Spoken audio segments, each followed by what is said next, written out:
Hello बच्चों, चलिए एक रिपोर्ट मैं अच्छी हूँ, ठीक है। चलो ठीक है, एक ना यहाँ पे एक रिपोर्ट कार्ड बनाया मैंने, ठीक है। रिपोर्ट कार्ड दिख रहा है? स्कूल में रिपोर्ट कार्ड मैंने बोला कि जब स्कूल जाते थे, ठीक है, और स्कूल के एग्जाम के बाद एक रिपोर्ट कार्ड मिलता था हमको, मिलता था ना सबको। तो उस रिपोर्ट कार्ड लाने के दरमियान हमारे साथ कोई ना कोई गार्जियन जाता था, और जब गार्जियन जाते थे तो डर लगता था क्या होगा।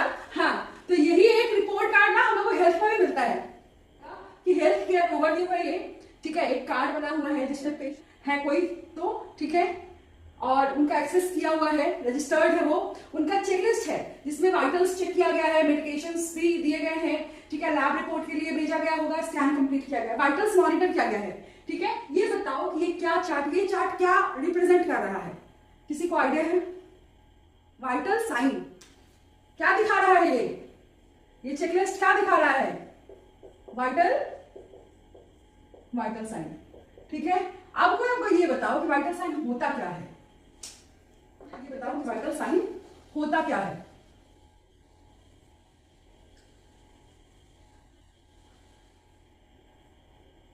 हाँ, अगर हम लोग देखें तो वाइटल साइन जो हमारा है वो नर्सिंग का वो पहला और जरूरी कदम है, ठीक है। जैसे मरीज के बॉडी का जो असली हाल होता है, जैसे हमारा असली हाल कौन बताता है, हमारी हालत कौन बताता था स्कूल में? हमारा रिपोर्ट कार्ड, है ना। वैसे ही वाइटल साइन हमारे शरीर का जो पूरा असली हाल है ना वो बताता है। मेरे भी रिजल्ट लाने के लिए अंकल जाया करते थे, ठीक है। बड़ा डर लगता था अंकल से, क्योंकि लगता था कि अब तो क्लास लगी गई, ठीक है। और शायद उन्हीं का आज देन है, मेरे अंकल का, जो हम यहाँ तक पहुंचे हैं, और उन्हीं के आशीर्वाद से आगे भी बढ़ेंगे, ठीक है। चलो, तो इसमें हम लोग इसको और भी क्या कहते हैं? टीपीआर बीपी भी कहते हैं। वाइटल साइन को और क्या बोलते हैं? टीपीआर और बीपी, ठीक है। अब एक इसको ना कहानी के रूप में समझते हैं, क्योंकि तुम लोगों को कहानी बड़ा अच्छा लगता है ना, लगता है कि नहीं लगता है? तो सब लोग नाइट क्लब तो सबको अच्छा लगता है ना, नाइट क्लब। तो हम मान लो कि तुम्हारा जो सिस्टम है ना, तुम्हारा जो शरीर का जो सिस्टम है, ठीक है, वो बहुत बड़ा क्या है? नाइट क्लब है। हमेशा कुछ ना कुछ ढिंचक उसमें चलता रहता है। क्या चलता है? ढिंचक, है ना। कभी ये गड़बड़ हो गया, कभी ये गड़बड़ हो गया, कभी इसका इलेक्ट्रिसिटी पावर डाउन है, कभी इसका इलेक्ट्रिसिटी पावर डाउन है, ठीक है। बट तापमान है, ये 9 है, 9 को तो समझने की गलती भूल ना करें, ठीक है। हम तापमान को क्या बोलेंगे? The angry bouncer. क्लब का वो बाउंसर है, शरीर क्या है? नाइट क्लब है, ठीक है। और उसमें हमारा जो टेम्परेचर है वो क्या है? एंग्री बाउंसर है। क्या होता है? थोड़ा भी लफड़ा होता है तो क्या हो जाता है? तुरंत गर्म हो जाता है। अब ये लफड़ा बताओ, थोड़ा सा गुस्सा आ गया, थोड़ा सा इन्फेक्शन आ गया, ठीक है, बाहरी कोई चीज हमारे शरीर में एंट्री करता है तो क्या होता है? जैसे ही देखता है कि अब तो कुछ तो अलग हुआ है, तो हमारा शरीर जो है वो तुरंत गर्म होना स्टार्ट हो जाता है, ठीक है। समझ में आया? टेम्परेचर समझ में आया कि नहीं? हाँ या ना? टेम्परेचर का नॉर्मल रेंज क्या होगा? नॉर्मल रेंज क्या होगा? किसी को पता है क्या? 98.6 डिग्री फ़ारेनहाइट, ठीक है। मेजरिंग साइड क्या क्या होगा? हम लोग बुखार कहां से मापते हैं? मेजरिंग साइड क्या क्या है इसका? पहला तो ओरल मतलब मुख, माउथ, मुख भी बोल सकते हैं, ठीक है। उसके बाद मुख के बाद जिसका माइक ऑन है वो अपना माइक ऑफ कर दो, ठीक है। एक्सिलरी, ठीक है। एक्सिलरी क्या होता है? बगल में, है ना, आर्मपिट आपका। उसके बाद टिम्पेनिक, उसके बाद कहां लेंगे? रेक्टल, ठीक है। यहां तक समझ में आया? कहां से लेते हैं? ओरल, एक्सिलरी, टिम्पेनिक और रेक्टल, क्लियर है? उसके बाद हम लोग इसको एक तरीके से थोड़ी सी छोटी सी कहानी के रूप में समझते हैं, जो तो आपको याद रहे कि बुखार क्या है। अभी मान लो कि नॉर्मली हम लोग क्लब में है, ठीक है, हम लोग सब लोग पार्टी करने गए, ठीक, तो क्लब में क्या अभी शांति है, ठीक है। बाउंसर जो हमारे साथ है, हमारा जो बाउंसर है बॉडी का, ठीक है, वो एकदम नॉर्मल है क्योंकि हम लोग बहुत शांत मूड में हैं। अभी क्या हुआ कि कुछ तो बैक्टीरिया या वायरस, ठीक है, बिना टिकट कटाए हमारे अगर शरीर में घुसता है तो क्या होगा? अगर मान लो कि हमारे शरीर में कोई बिन बुलाया मेहमान घुस जाए तो हम लोग क्या करेंगे? अरे पार्टी ऑर्गेनाइज किया है आपने और आपके पार्टी में अचानक से कुछ बिन बुलाए मेहमान आ जाए, क्या होगा तुम्हारा? बताओ। टेम्परेचर बढ़ेगा, है ना? बढ़ेगा ना टेम्परेचर। वैसे ही अगर हमारे शरीर में कोई बैक्टीरिया या वायरस बिना बुलाए, बिना टिकट कटाए, ठीक है, बिना फ्लाइट का ट्रेन का टिकट लिया आपके बॉडी में घुस जाए, ठीक है, तो बाउंसर का पारा क्या होता है? बढ़ जाता है। जब भी पारा बढ़ेगा उसको हम लोग क्या बोलेंगे? पायरेक्सिया। ठीक है, अगर तापमान कितने से ऊपर हो जाए तो हम लोग बोलते हैं कि हाइपर पायरेक्सिया है, मतलब अब ये थोड़ा सा आउट ऑफ कंट्रोल हो गया है। हाइपर पायरेक्सिया कब होता है? कितने तापमान से ज्यादा? बताओ।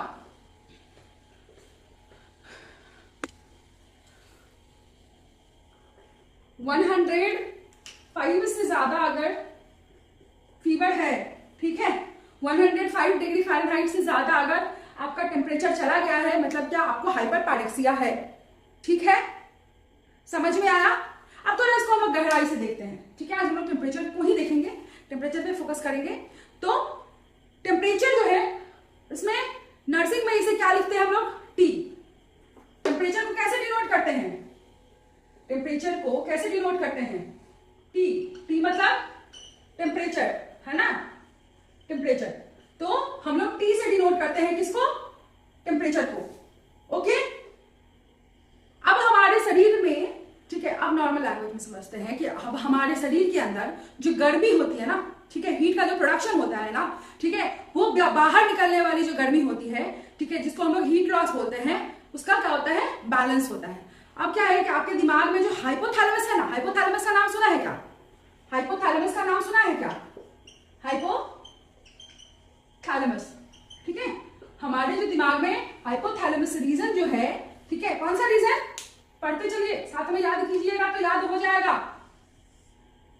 ठीक है, हाइपोथैलेमस कहां पाया जाता है? हमारे ब्रेन में। ठीक है, कहां पाया जाता है? बताओ बच्चों।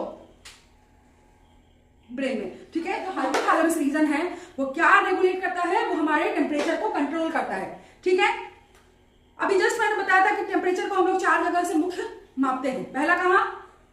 अभी जस्ट बताया था, ओरल और पहला तो ओरल, ठीक है, दूसरा रेक्टल, उसके बाद क्या बताया थे? एक्सिलरी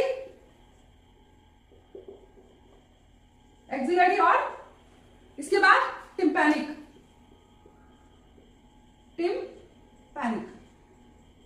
क्लियर है? ठीक है, अब मुंह से, ठीक है, ये हमारा कॉमन तरीका है जो हम क्या करते हैं? अंडर द टंग डाल करके, ठीक है, इसको मापते हैं। ये स्टैंडर्डाइज जो है वो कितना माना जाता है? 98.6। ठीक है, एक्सिलरी में कितना मानेंगे? सबसे सुरक्षित है एक्सिलरी। क्या है कि हम लोग +1 करते हैं इसमें। ठीक है, मान लीजिए कि 97.6 आ रहा है फ़ारेनहाइट, तो ये ओरल में कितना होगा? 98.6। ठीक है, अब रेक्टल का क्या होता है? रेक्टल जो होता है वो हमारा क्या होता है? एकदम मोस्ट एक्यूरेट होता है। इसमें क्या होता है? छोटे बच्चे और आईसीयू में इस्तेमाल करते हैं। ठीक है, इसका टेम्परेचर कितना होता है? ये ज्यादा दिखता है। ठीक है, तो कितना ज्यादा दिखता है टेम्परेचर?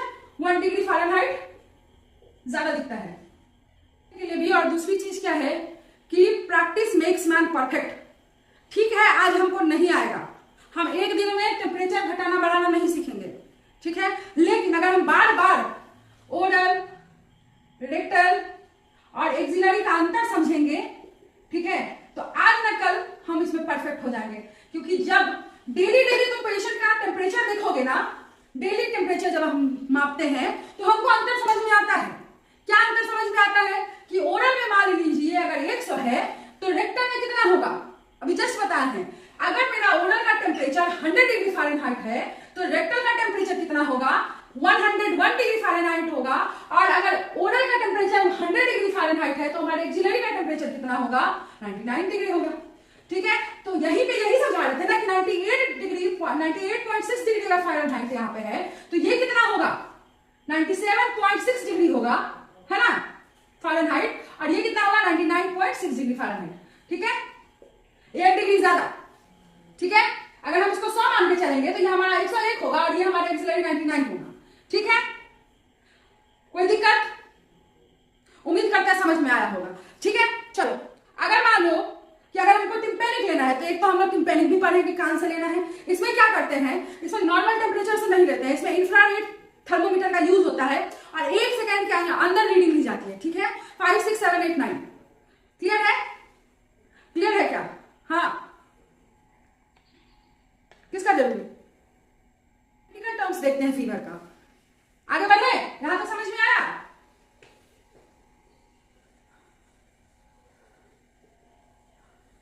चलो, मेडिकल टर्म के बाद एक हम छोटा सा कहानी बताएंगे। तो थर्मामीटर का रीडिंग जो है वो क्या करते हैं, नर्सेस नोट में लिखाता है।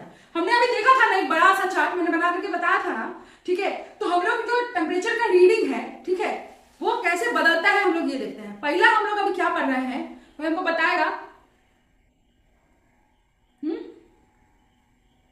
अभी क्या पढ़ रहे थे वहां पे, नहीं करें टेम्परेचर, ठीक है।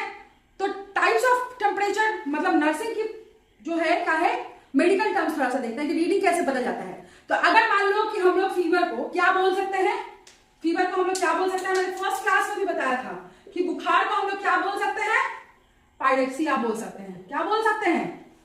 पायरेक्सिया, ठीक है। इसमें टेम्परेचर क्या होता है, टेम्परेचर कितना हो जाएगा बोलो, टेम्परेचर कितने से ज्यादा,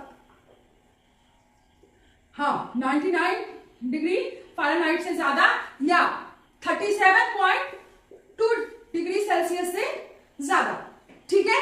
अगर ऊपर चला जाए तो हम लोग उसको बुखार बोलते हैं, ठीक है, पायरेक्सिया बोलते हैं। हाइपर पायरेक्सिया कब बोलेंगे कि जब बॉडी का तापमान, हाइपर पायरेक्सिया हम लोग, हाइपर पायरेक्सिया कब बोलेंगे जब बॉडी का तापमान, हाँ 105 से भी ऊपर चला जाए, ठीक है। तो ये क्या है ना, ये हम लोग इमरजेंसी केस बोलते हैं हाइपर पायरेक्सिया को, ठीक है। इसमें क्या होता है ना कि ब्रेन डैमेज होने के भी चांसेस होते हैं पेशेंट का, ठीक है ना। तो हाइपर पायरेक्सिया मोर देन कितना होगा, 105 डिग्री फ़ारेनहाइट से ज्यादा, ठीक है। किससे ज्यादा, 105 डिग्री फ़ारेनहाइट से ज्यादा, ठीक है।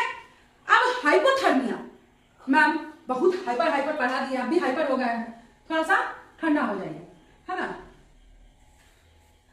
गर्मी बहुत है मैडम, आप भी ठंडा हो जाइए।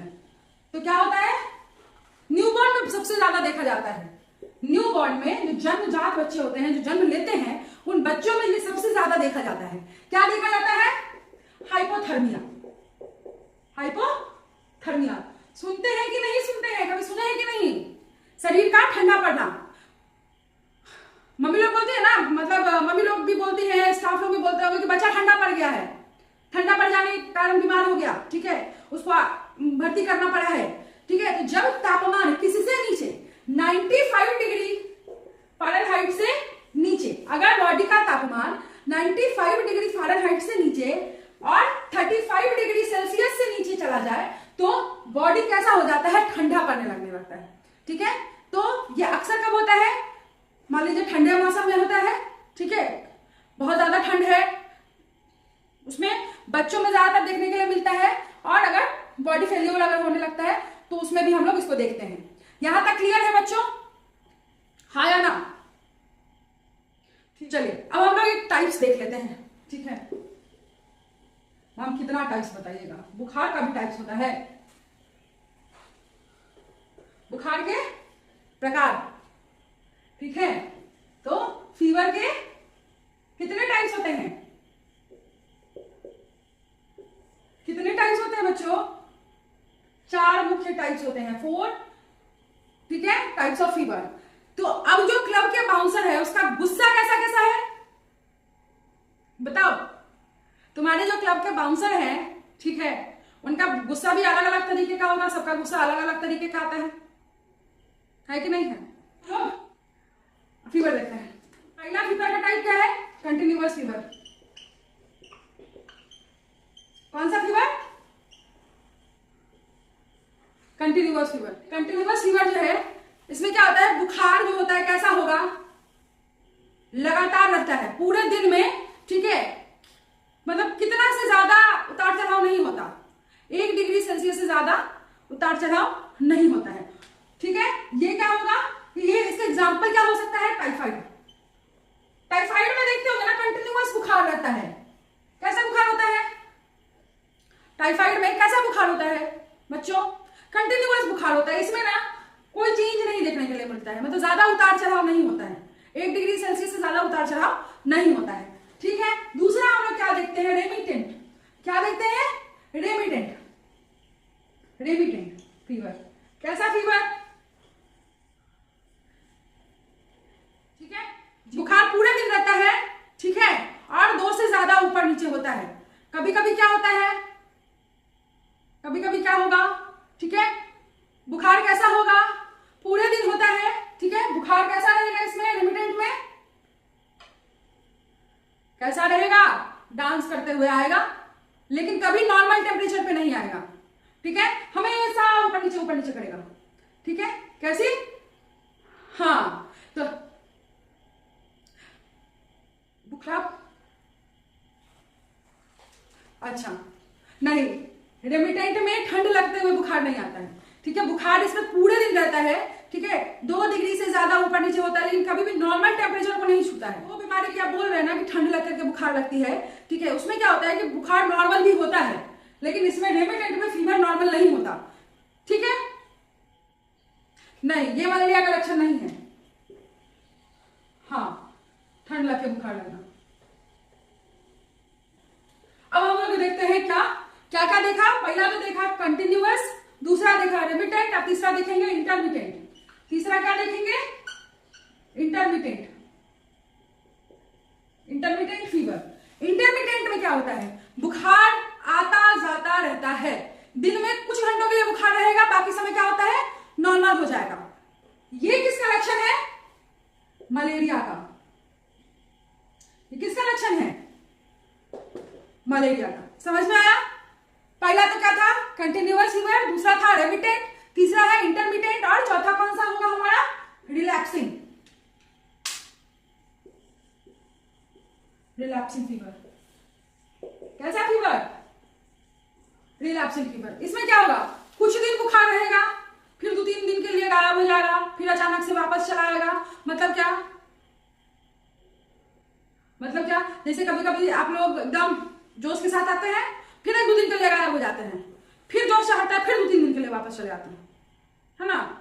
तो बुखार भी वैसा ही है, 2-3 दिन रहेगा, फिर मतलब कुछ दिन रहता है, फिर बुखार 2-3 दिन के लिए गायब, और फिर अचानक से वापस आ जाएगा। ये समझ में आया, क्लियर है। चलिए अब हम लोग थोड़ा सा इसके साथ ना नर्सिंग इंटरवेंशन देख लेते हैं, क्योंकि इतना देखने के बाद सबसे ज्यादा जरूरी एक नर्स के लिए क्या है, नर्सिंग इंटरवेंशन।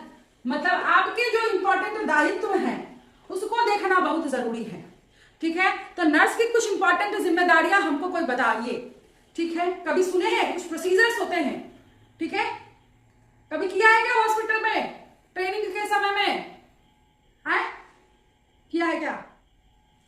चलो मान लीजिए किसी मरीज को बहुत बुखार है, किसी पेशेंट को पायरेक्सिया है, ठीक है, मतलब फीवर है, ठीक है, फीवर है। नर्सिंग इंटरवेंशन इसका क्या करेंगे, ठीक है। अगर तुरंत हम लोग अगर इस पेशेंट को नहीं देखेंगे तो हो सकता है कि आपके इग्नोरेंस के कारण कुछ दिक्कत उसको दूसरा बढ़ जाए, ठीक है। बुखार कभी भी नजरअंदाज करने की चीज नहीं है, वो घर में हो, वो हॉस्पिटल में हो, ठीक है, आपकी कुछ नर्सिंग जिम्मेदारियां हैं, आप उनसे नहीं भाग सकते हैं। तो अगर मान लीजिए कि किसी को बुखार है तो हम लोग क्या करेंगे, सबसे पहले करेंगे कोल्ड स्पंजिंग। नाम सुना है क्या, अरे मैम ये कौन से जगत से आया है, कोल्ड स्पंजिंग का नाम सुना है क्या। नॉर्मल पट्टी, पानी की पट्टी देते हो ना, ठंडी पट्टी। अपने यहाँ क्या करते हैं, घर पे बच्चा को बुखार हुआ तो मम्मी क्या करती थी, अपने ये सूती कपड़ा को, हाँ, कपड़ा भिंगा के एकदम उसको अथी करके निचोड़ के, हाँ, गाड़ के, ठीक है, भिंगा के नॉर्मल पट्टी माथा पे दे दी, है ना। उसके बाद पैर को साफ पोंछ देती थी, ठीक है, हाँ, पैर हाथ पोंछ देती थी। इससे क्या होता है कि हाँ, बुखार कम होता है। एक चीज इसमें नहीं करते हैं अब, ठीक है, दादी का नानी का नुस्खा तो एक तरह से पहले के समय में, ठीक है, मेडिकल इतना एडवांस नहीं था। अभी हर जगह पे छोटे छोटे हॉस्पिटल्स है ना, ठीक है, आपके पास गवर्नमेंट हॉस्पिटल्स है, ठीक है, हर एक पंचायत में एक सब सेंटर है, ठीक है, HWC है। लेकिन पहले ये इतनी सुविधाएं नहीं थी और लोगों को ट्रांसपोर्टेशन नहीं था बाहर जाने का, तो घर में ये सब चीजें यूज की जाती थी। आज भी हम लोग इस चीज को फॉलो करते हैं, लेकिन कभी भी बर्फ का पानी नहीं देना है ना। इससे क्या हो सकता है, बच्चों को कपकपी स्टार्ट हो सकती है। दूसरा क्या करेंगे कि हाइड्रेशन फॉलो करना है, hydration.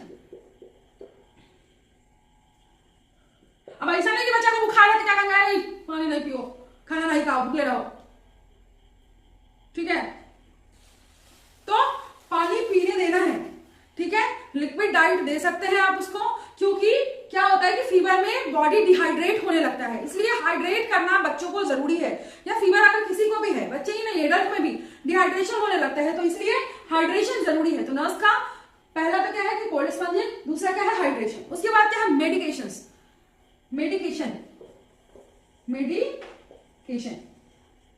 As prescribed by doctor, ठीक है। हम लोग डॉक्टर के ऑर्डर के अनुसार क्या देते हैं, एंटीपायरेटिक मेडिसिन देते हैं। एंटीपायरेटिक्स क्या होता है, जो बुखार कम करती है, वो मेडिसिन, वो दवा जो कि क्या करेगी, बुखार को कम करती है। तो हम लोग क्या बोलते हैं, एंटीपायरेटिक्स बोलते हैं, जैसे कि पैरासिटामोल, ठीक है। अब क्या एनवायरमेंट, कमरे की खिड़की पंखा चलाएं, ठीक है। और क्या होता है कि गर्म जो हवा होते हैं ना, उसको बाहर निकलने के लिए, इसलिए प्रॉपर एनवायरमेंट जो है, ठीक है, खिड़की दरवाजे ये सब खोल करके रखने चाहिए, ज्यादा कंबल में बंद करके बच्चों को नहीं रखना चाहिए, है ना। तो ये सब क्या है, कुछ एनवायरमेंट, कुछ नर्सिंग रिस्पॉन्सिबिलिटी है, इसको हमको देखना है। उसके बाद क्या है कि थर्मोमीटर का प्रॉपर तरीके से हमको क्या करना होगा, उसका साफ सफाई जरूरी है। सब कुछ करने के बाद आपको नर्सेस नोट्स भी लिखने होंगे, ये इंपॉर्टेंट है हॉस्पिटल के लिए। या होप अभी तक सब समझ में आ रहा होगा, किसी को कोई दिक्कत समझने में, फीवर समझ में आया क्या, टेम्परेचर बोलो, एंग्री बाउंसर समझ में आया क्या, सबको समझ में आया, ठीक है। चलिए फिर हम लोग इस क्लास को यहीं पे खत्म करते हैं। हम लोग फिर अगली क्लास में एक नए टॉपिक के साथ फिर यहीं पे मिलेंगे। तब तक के लिए सब लोग स्वस्थ रहिए, मस्त रहिए, मन से पढ़िए। हमारा चैनल है इंस्टाग्राम पे वाइवेन क्लासेस के नाम से। अगर कोई दिक्कत मेरे आप लोग को हो तो आप मुझे वहां पे भी मैसेज कर सकते हैं, आपको रिप्लाई मिलेगा। साथ में लाइक कीजिए, फॉलो कीजिए और सब्सक्राइब कीजिए। Thank you so much.